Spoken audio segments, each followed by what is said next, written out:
arguments in his defense. We followed the law. We presented the best defense and evidence we could. But if I'm being honest again, I wasn't really prepared for what happened next. The courtroom became quiet. The justice of the peace looked up, stared at the defendant for a while, and said, "I find you not guilty." I was stunned. The client was stunned. The prosecutor was mad. It didn't make any logical sense, not with the evidence that was presented before the court during that trial. But that's what grace feels like sometimes.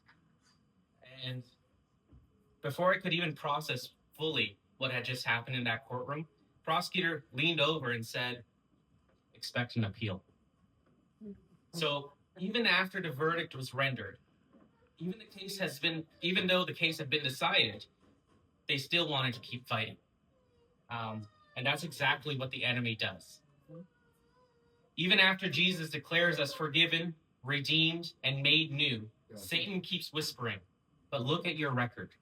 Look at your past. You're not really free." But the verdict from heaven is final. Once the judge has spoken, no appeal can overturn the blood of Jesus.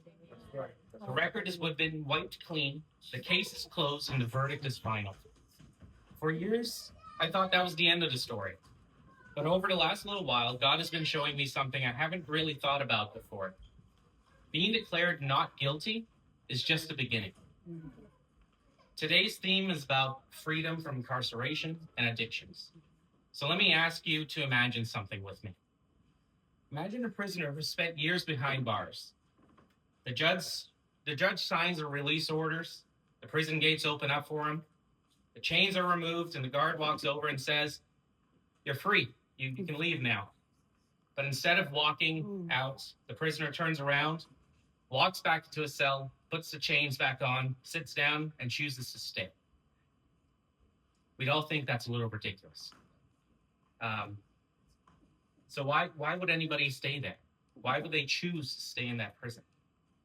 And yet that's what we do every single day sometimes. Jesus has forgiven us, yet we continue to carry our shame. We continue to carry our chains with us, our guilt, and yet we continue condemning ourselves every day. Jesus opened prison doors, and yet we're choosing to stay in the cell. The verdict and the prison are two different things. The courtroom determines whether you're guilty. The prison determines whether you're free. Jesus came to deal with both. He didn't only come to justify us, he came to liberate us.